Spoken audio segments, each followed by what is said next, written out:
Ele é um profeta reverenciado, um libertador de escravos, um herói da Bíblia.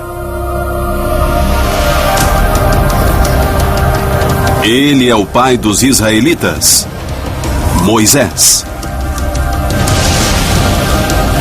O destino de Moisés: conduzir seu povo para a terra prometida de Canaã pelos meios que fossem necessários.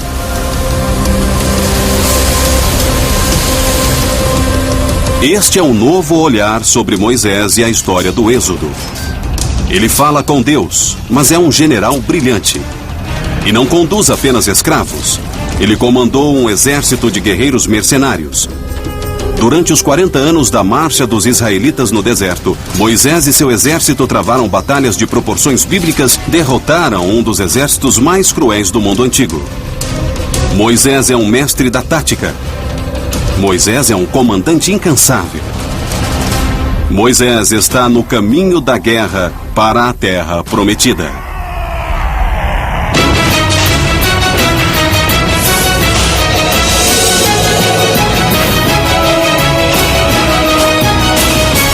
Batalhas antes de Cristo, Moisés, fugindo da morte. Século 14 a.C. Sob um sol escaldante, os escravos israelitas construíram o Egito tijolo por tijolo. Se eles errassem, sofreriam as consequências.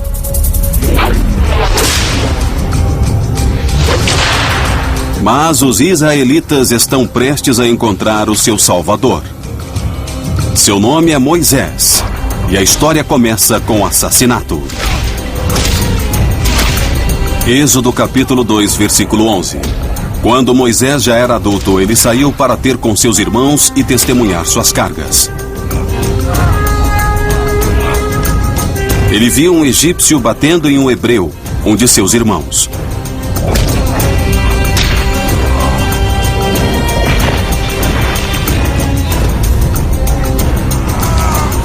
Olhou para um lado e para outro, e vendo que não havia ninguém, ali matou o egípcio.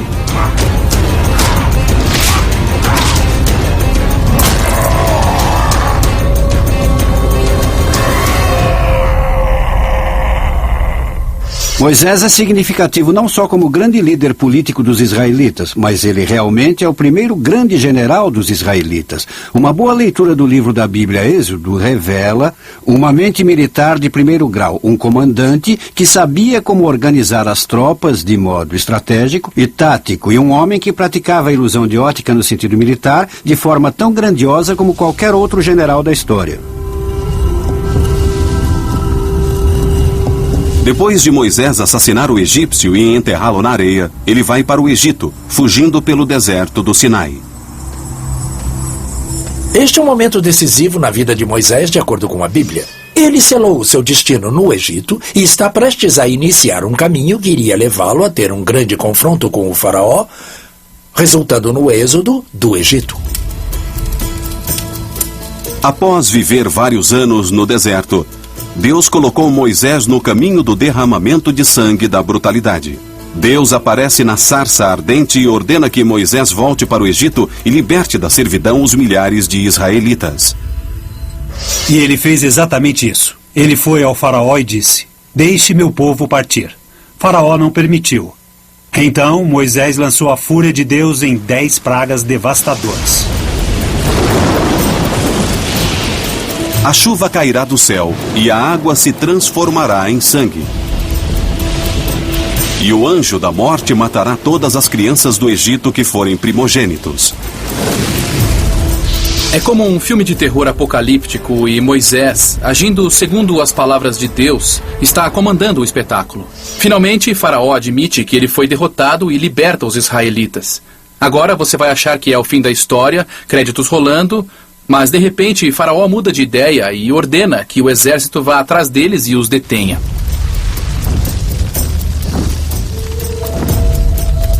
Deus, agora na forma de uma coluna de fumaça e fogo, miraculosamente conduz Moisés e os israelitas para fora do Egito.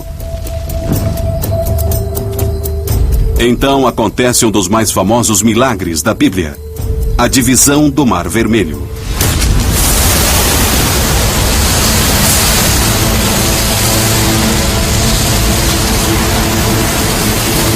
É assim que a Bíblia explica a fuga dos israelitas do Egito. Eles seguiram para Canaã, onde eles reclamariam a terra como dádiva de Deus. Mas esta é apenas uma versão da história do Êxodo. É uma grande história e é a base em que se fundamenta a religião cristã. Deus liberta os israelitas da servidão e os conduz à terra prometida. Tem toda a história da Páscoa e tudo mais. Agora, se recontarmos essa história sob a perspectiva militar, sob o ponto de vista de um soldado, vamos ter um quadro diferente e muito violento.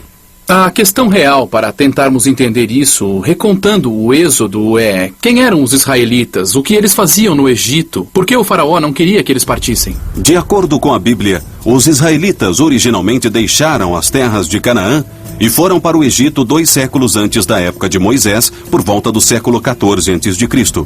Eles se estabeleceram em uma terra chamada Goshen, uma área fértil e próspera perto da fronteira. E a Bíblia nos conta que eles viveram lá pacificamente, coexistindo com os egípcios durante 200 anos. Mas existe quem acredite que os israelitas mais do que conviviam com os egípcios. Existe a teoria de que os israelitas eram, na verdade, uma grande força militar de defesa do Egito. Esta teoria vem da leitura do Êxodo como uma campanha militar. Alguns acreditam que os israelitas podem ser do povo Hábiro, um grupo de mercadores, trabalhadores de construção, fazendeiros e guerreiros cruéis.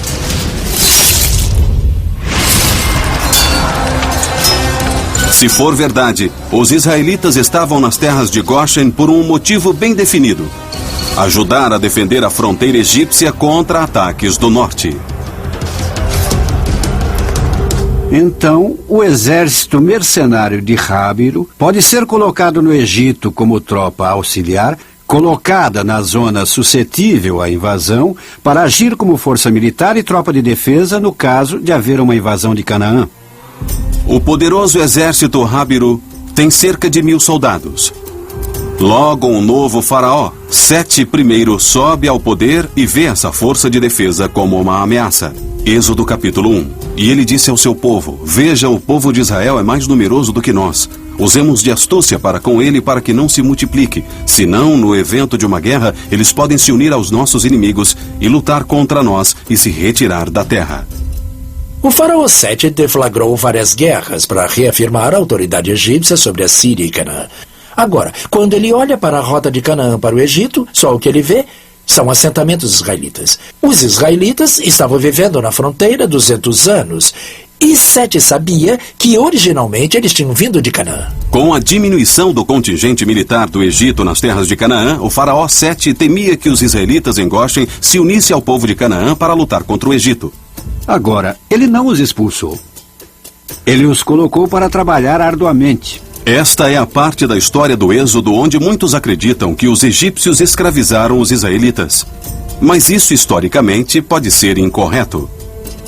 Na tradução cristã da Bíblia hebraica, o texto nos diz que os israelitas foram mudados e colocados como escravos no campo, fazendo tijolos para as cidades do faraó. Mas a Bíblia hebraica não fala nada sobre isso. A Bíblia hebraica não menciona a palavra escravidão. Em vez disso, diz que os israelitas foram colocados para trabalhar e usa o termo hebreu avadim. Avadim significa trabalhador ou operário de construção, ou no sentido tático é o que chamamos de trabalho não remunerado. Os trabalhadores eram recrutados para construir projetos públicos como muros da cidade ou fortificações. Eles podiam ter sido forçados a trabalhar, mas algumas pessoas acreditam que eles não eram escravos. Vocês podem imaginar, se os israelitas eram tidos essencialmente como a primeira linha de defesa egípcia, e de repente são transformados em trabalhadores comuns, isso pode não ter terminado bem. Então, após vários anos dessa situação, eles decidiram que era hora de partir. Mas quando eles partiram, eles não seriam apenas um pequeno grupo de escravos. Se a teoria do povo hebreu for correta, essas pessoas eram lutadores habilidosos que tinham vasto conhecimento militar, podendo causar grandes danos. Agora, os historiadores discordam. Provavelmente, o faraó, na época em que Moisés chega e diz: deixa o meu povo ir, é Ramsés II. E após as pragas toda e a saga, Ramsés, enfim, cede ao pedido de Moisés. Então, 25 mil israelitas ou mais são divididos em 12 tribos, as famosas 12 tribos de Israel, e deixam o Egito. O grande êxodo do Egito começa. Mas logo, misteriosamente, o faraó muda de ideia e manda seu exército ir atrás dos israelitas. E a Bíblia nos dá uma pista de por que ele fez isso. Êxodo capítulo 12. E os israelitas seguiram a palavra de Moisés e pediram emprestado aos egípcios objetos de prata e ouro e roupas. E o Senhor deu graça ao povo que atendeu ao pedido dos israelitas, e eles receberam tudo dos egípcios. Dizem que as provisões dos israelitas eram poucas. Assim, eles pediram aos egípcios, e os egípcios lhes forneceram as provisões, incluindo ouro e prata. Bem, esta é a história pouco provável, e se você ler a Bíblia hebraica, a frase ou o termo que é usado para descrever o que aconteceu é nitziel. Nitziel significa despojar ou saquear. Seja lá o que tenha acontecido, certamente foi retirado sob a ponta da espada. Os primeiros passos para a terra prometida foram cobertos de sangue.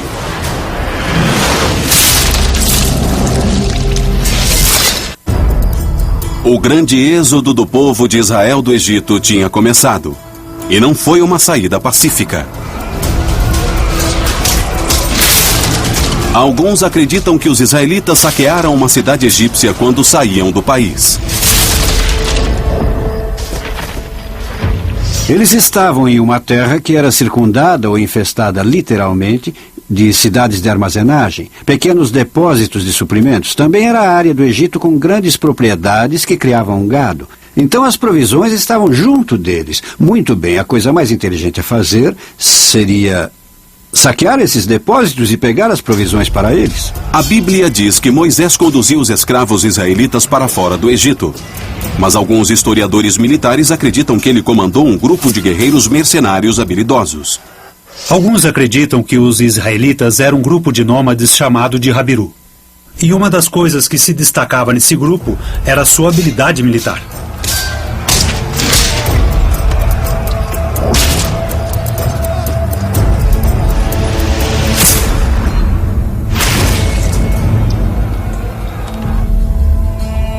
Faraó, que tinha deixado Moisés e os egípcios partirem do Egito, agora ordenava que seu exército fosse atrás deles e acabasse com eles.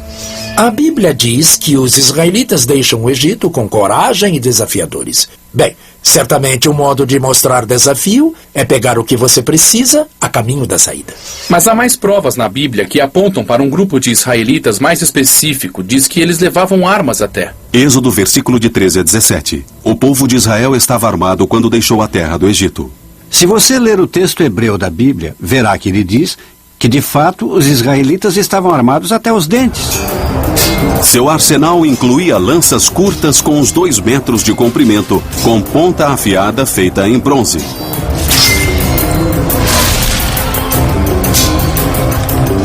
E a espada com lâmina cortante de bronze era a arma mais popular e mortal da época. Depois de saquear a cidade, Moisés leva os israelitas na direção de Canaã. Mas próximo do posto egípcio, Moisés descobre que os carros egípcios estão em seu encalço e se aproximam rapidamente. Ele tem uma bigorna à sua frente e um martelo atrás de si.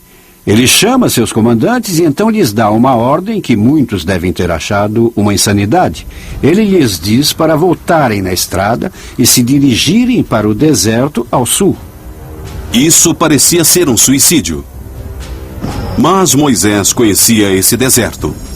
Ele passou parte de sua vida adulta nele. E ele tinha um plano. Se virmos o Êxodo como uma batalha, nós vamos ver que o nível de sofisticação militar é realmente impressionante. Moisés usa seu conhecimento sobre a área do deserto para ir contra o exército mais poderoso da época, o do Egito.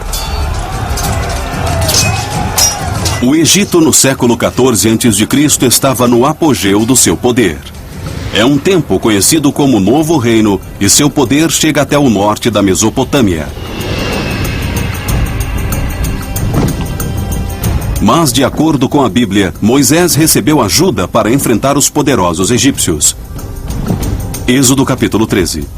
O Senhor foi diante deles em uma coluna de nuvem de dia para guiá-los em seu caminho, e uma coluna de fogo à noite para dar-lhes luz. Assim podiam viajar de dia e de noite.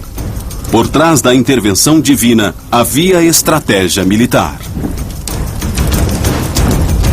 Embora a Bíblia retrate a coluna de fumaça e fogo como sendo essencialmente um totem divino, ou até mesmo Deus ou um anjo do Senhor, de fato não era mais do que um dispositivo de controle usado comumente pelos exércitos egípcios daquela época. Os artefatos egípcios antigos mostram como o fogo e a fumaça eram usados para conduzir exércitos enormes que iriam cobrir longas distâncias. Na frente da coluna, soldados carregavam longos bastões com recipiente no topo para brasas ou fogo. Em um mundo antes dos óculos para visão noturna, GPS e rádios, tinha que se ter um meio de manter a tropa unida no escuro. Os egípcios tinham fogo. À noite, o braseiro é descoberto para servir como um facho a ser seguido. De dia, o braseiro fica meio coberto para enviar um sinal de fumaça que diz ao exército que é hora de ir. De fato, Alexandre o Grande, quando conquistou o Egito anos depois, adotou essa técnica. Moisés provavelmente usou esse método egípcio de sinalização para manter os israelitas juntos. Naquela noite, a coluna de fumaça se tornou uma coluna de fogo, sinalizando que era hora de montar acampamento. Então os egípcios viram isso e não se surpreenderam, porque sabiam o que significava hora de montar acampamento. Eles acamparam a cerca de 200 metros porque era de noite e eles não queriam lutar à noite. O que surpreendeu os egípcios foi a disposição do fogo. A Bíblia diz que o faraó estava lá. Não temos certeza se sim ou não, mas vamos seguir o que diz a Bíblia. Ele vê isso e provavelmente não se espanta. Os israelitas estão acampando. Mas o fogo está mais perto dele do que está do acampamento israelita. Se o fogo está na extremidade da coluna que marcha, então os israelitas deviam estar entre o faraó e o fogo. Mas não estavam, e estavam mais perto dele. Parecia que os israelitas estavam indo na direção errada, voltando para o Egito. Com o Mar Vermelho atrás deles, eles estavam presos. Êxodo capítulo 14. Faraó irá dizer dos israelitas: eles estão confinados na terra, o deserto os encerrou. Sob a perspectiva dos egípcios, os israelitas estão perdidos. Estão indo mais para dentro do Egito do que deveriam. Assim, eles não vão escapar. Que bando de gente idiota os egípcios devem ter pensado. Eles não contavam com a mente tática brilhante que Moisés tinha e queria enganá-los de várias maneiras diferentes. Moisés estava prestes a fazer um truque de mágica. Iria fazer 25 mil israelitas desaparecerem bem diante dos olhos dos egípcios. A estratégia começa com a colocação da coluna de fogo. Os israelitas não estavam indo na direção errada. Moisés tinha virado seu pessoal e o fogo agora estava no fim da coluna. O objetivo era enganar e cegar os egípcios. Os soldados modernos aprendem o que chamamos de disciplina noturna. Quando você está se movendo à noite, você precisa evitar olhar para uma luz brilhante, porque isso tem a ver com os cones e bastonetes, o modo como seu olho funciona. Mas se você olhar para uma luz brilhante à noite, pode levar de 30 minutos a 1 hora para você enxergar novamente com clareza. Enquanto a chama estivesse queimando no acampamento israelita, e ela queimava a noite inteira, os soldados egípcios a centenas de metros estavam funcionalmente cegos, não podiam enxergar além daquela luz. Com essa proteção, os israelitas escaparam pelo Mar Vermelho. Todos imediatamente vão pensar em Charlton Heston no filme Os 10 Mandamentos. Ele levanta os braços e o mar se divide bem ao meio. É algo icônico, mas também é uma fantasia. Então, o que realmente aconteceu? Bom, lembrem-se que Moisés passou muito tempo no deserto e conhecia muito bem o Mar Vermelho. Provavelmente ele sabia que em uma dada localização, numa determinada hora do dia, ele podia ser atravessado a pé. Moisés escolheu o momento perfeito. Provavelmente ele cruzou a cerca de 30 quilômetros ao sul do Mediterrâneo, onde o Mar Vermelho está sujeito à maré no pântano. Quando os israelitas se aproximavam, a maré baixou. Então a Bíblia diz que o vento começou a soprar. O vento estava soprando do sudeste, dos desertos do Sudão. O vento vinha do sudeste, ao mesmo tempo em que a maré baixava na direção norte. Dentro de pouco tempo, toda aquela terra de centenas de metros de comprimento, de repente estava sem água. Ou a água estava em um nível tão baixo que você podia atravessá-la a pé facilmente. Talvez não tenha sido um milagre. Mas ainda assim foi uma fuga impressionante. Moisés reuniu seu conhecimento do terreno, das marés, das condições dos ventos e das táticas egípcias. E ele tinha que manter juntos 25 mil israelitas, que não estavam acostumados a marchar por regiões imensas. Se você já esteve andando em grupo, sabe que isso é um verdadeiro milagre. Nasce o dia. Faraó Ramsés fica surpreso. Os israelitas atravessaram em segurança o Mar Vermelho e a água começava a chegar de novo ao pântano. Quando os egípcios chegaram no Mar Vermelho, a maré já estava alta. Provavelmente eles podiam ver os israelitas do outro lado. Então eles foram atrás deles. Mas os carros eram muito pesados e o pântano muito lodoso, então eles ficaram presos. O triunfo de Moisés sobre os poderosos egípcios foi devido a uma estratégia militar brilhante, sem desembainhar a espada. Ele evitou uma força superior, enganou-os fazendo-os pensar que iria para um lado e foi pelo outro. E fez tudo isso porque ele conhecia profundamente o terreno onde ele estava. E ele conhecia aquele terreno tão bem porque havia passado 40 anos vagando por ele. Se você acredita na Bíblia, ele reunia rebanhos naquela área. Como disse o Duque de Wellington na Batalha de Waterloo, eu tenho este pedaço de terra no meu bolso há muito tempo, acho que Moisés tinha esse pedaço de terra em seu bolso há muito tempo também. Mas a campanha do Êxodo estava apenas começando. 3 meses de jornada, uma tribo chamada Amalequita desfechou um ataque surpreso contra Moisés e os israelitas.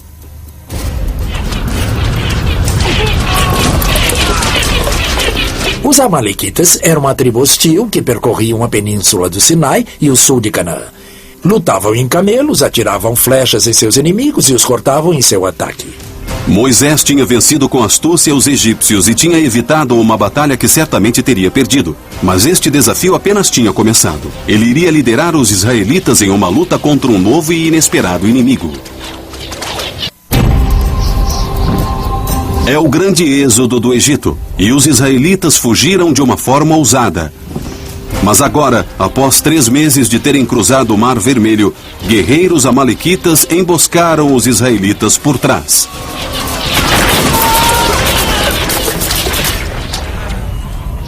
Moisés fez uma coisa interessante.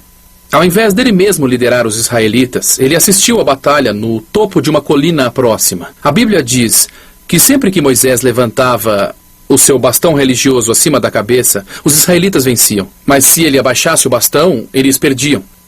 Nós não sabemos se isso era alguma forma de sinal ou uma fonte de inspiração para os homens, ou talvez algo que fizesse os amalequitas pensarem que ele tinha forças escondidas na colina.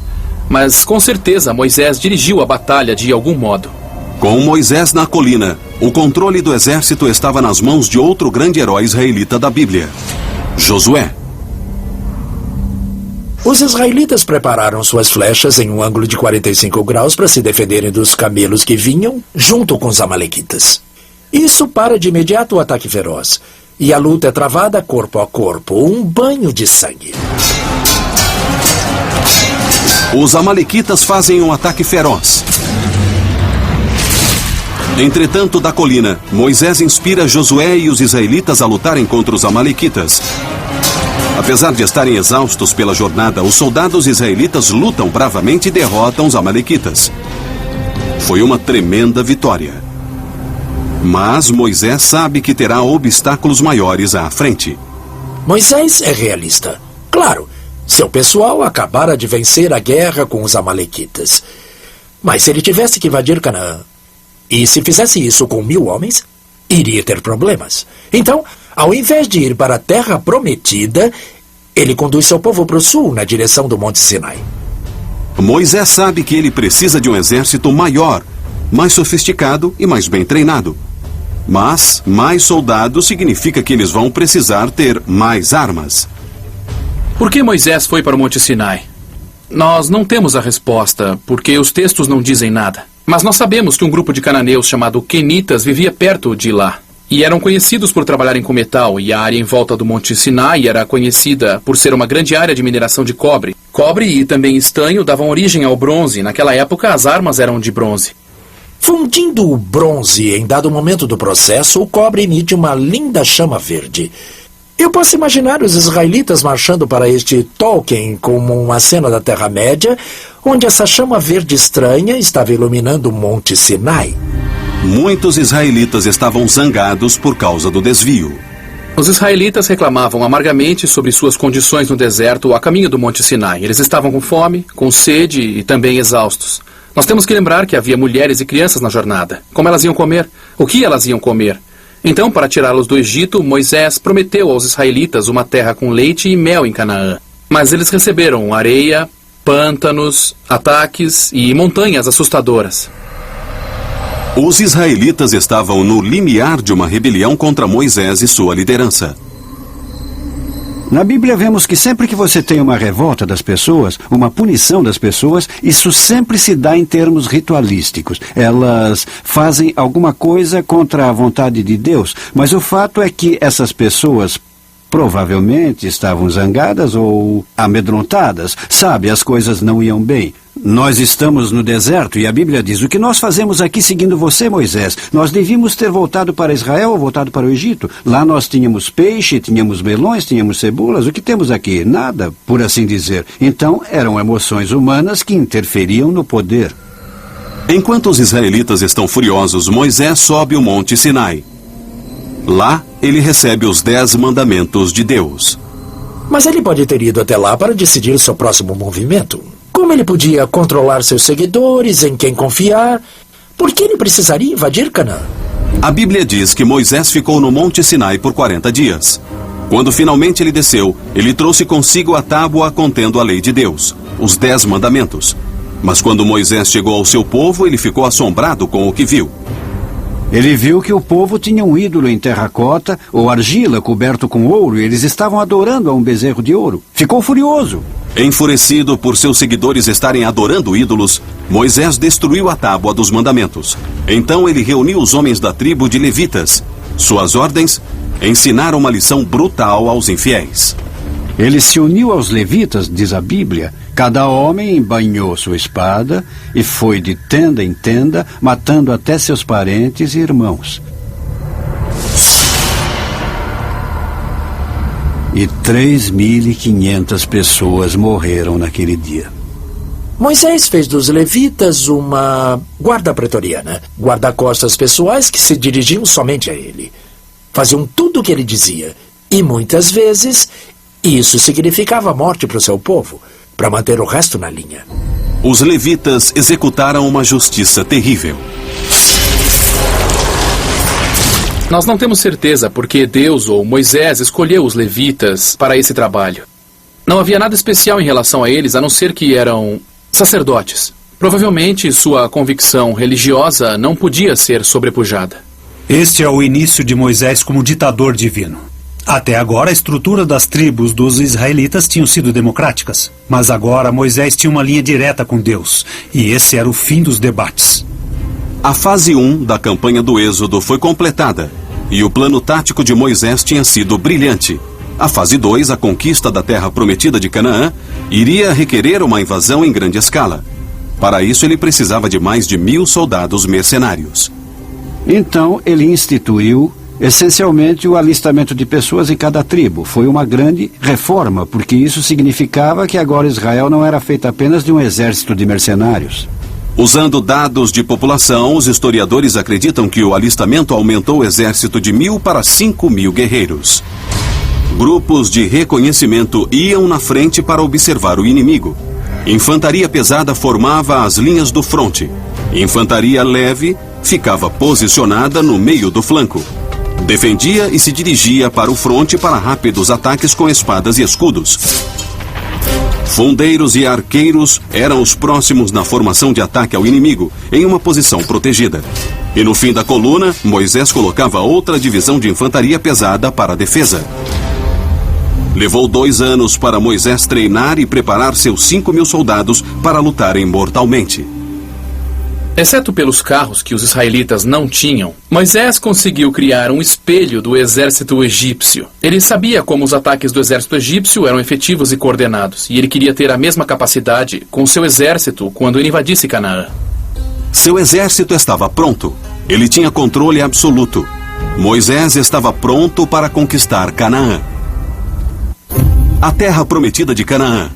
Rica e fértil, ela tinha tudo o que os israelitas queriam e precisavam em seu novo lar. Moisés e os israelitas marcharam para Canaã durante 2 anos. Mas Canaã já era uma terra ocupada por poderosas cidades-estados com exércitos fortes e cidades fortificadas. Não era fácil tomá-la. Os israelitas não tinham intenção de se estabelecerem em Canaã enquanto houvesse outras pessoas nessa área. Eles pretendiam atacar as cidades e tirar a população de lá e substituir essa população colocando seu próprio povo. Isto foi uma guerra de extermínio. Moisés liderou seus seguidores para um grande oásis no deserto chamado Kadesh Barnea, a cerca de 20 quilômetros de Canaã.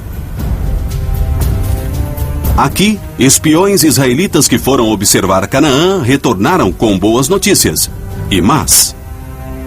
Eles voltaram e se reuniram com Moisés em Kadesh Barnea e disseram que era uma tarefa impossível. As cidades eram muradas, os exércitos poderosos, eles tinham carros, tinham exército e armas, eles tinham comida.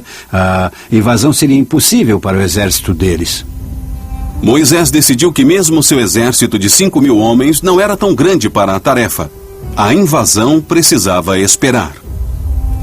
Então a Bíblia nos diz que eles ficaram em Kadesh Barnea por 2 gerações, o que pode ser traduzido como um período de 40 anos. E nesse período, claro, estima-se que aproximadamente umas 25.000 pessoas, ou até mais, da nação israelita, se revitalizaram pela taxa natural de nascimentos, de modo que após essas 2 gerações, você estaria diante de uma comunidade de 35.000 pessoas, provavelmente, que agora iria permitir que você, com base no alistamento, convocasse todos os homens adultos com idade entre 20 e 35 anos para formar um exército de 8 ou 9 mil homens.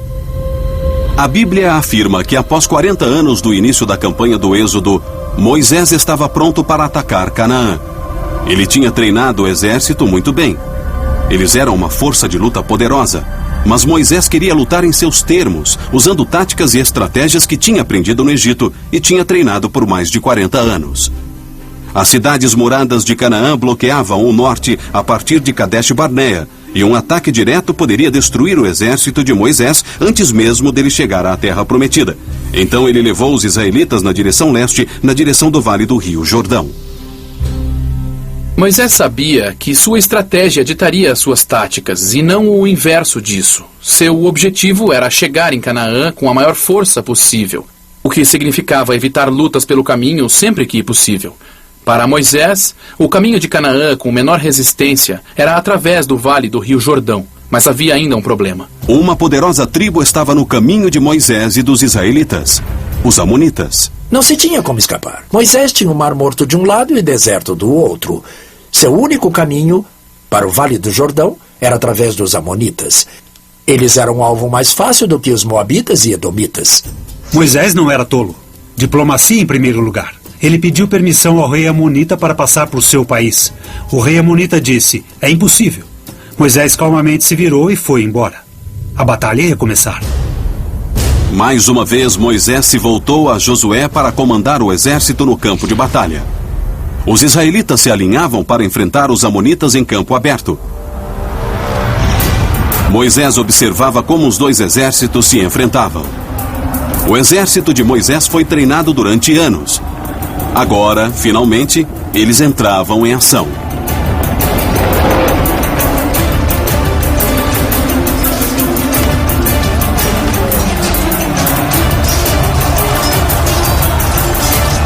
A infantaria pesada dos israelitas esmagou as linhas de frente dos amonitas. Ossos eram despedaçados. Membros eram extirpados. A infantaria leve com espadas de bronze atacava sem misericórdia. A grama logo ficou cheia de sangue. A batalha durou o dia inteiro.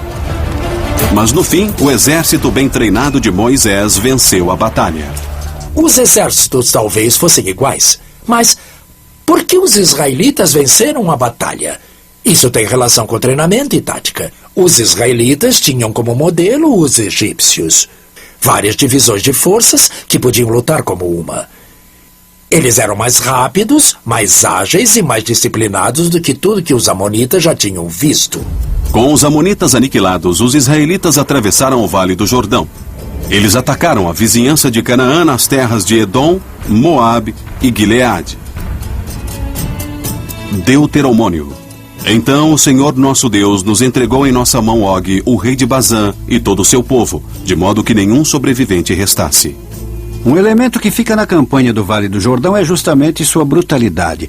De novo, a Bíblia descreve o que aconteceu quando essas cidades fortificadas foram tomadas. Sempre havia um massacre, incêndio, destruição de cidades e de rebanhos de animais. Então você se pergunta, por que isso? Por que isso era necessário? Por que tanta brutalidade? Os israelitas não queriam viver no Vale do Jordão.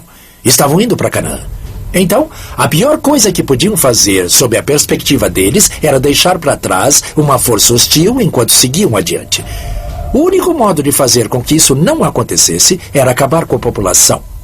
Agressivo? Sim, mas prático. Não só os homens eram mortos, mulheres e crianças também foram mortas. Mas antes que marchassem para Canaã, Moisés tinha mais um plano para ir contra o povo que foi seu aliado por 40 anos.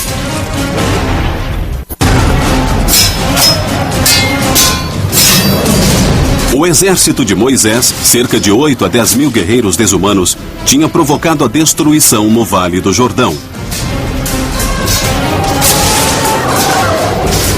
Agora eles enfrentavam os midianitas, um aliado dos israelitas há muito tempo. Esse foi o povo que levou Moisés depois que ele matou o feitor egípcio. Esse era o povo que Moisés chamava de família. Sua esposa era uma midianita. Agora, Moisés tinha dado uma ordem brutal: destruí-los. Alguns homens israelitas estavam dormindo com mulheres midianitas. Isso provavelmente não era um problema sob a perspectiva dos Yahvé, mas agora eles estavam adorando os deuses medianitas, e eles viraram as costas para os Yahvé. Então os Yahvé mandaram matar as crianças de Midian e colocaram Moisés no comando da operação. Cada soldado israelita, comandado por Fíneas, marchou para o acampamento de Midian. Eles destruíram tudo. Eles mataram os homens, incendiaram as casas e levaram tudo que tinha valor. A única coisa que Fíneas não se permitiu fazer foi matar as mulheres e crianças. O acampamento midianita estava completamente destruído. Mas Fíneas não podia seguir as ordens de Moisés de matar as mulheres e as crianças. Então ele foi embora do acampamento. Antes mesmo do exército voltar para o acampamento, Moisés teve um ataque de fúria e gritou para Fíneas: "Eu disse para matar a todos." E ele exigiu que todo o menino e toda mulher com idade suficiente para dormir com um homem devia morrer naquele momento imediatamente. Todos foram executados.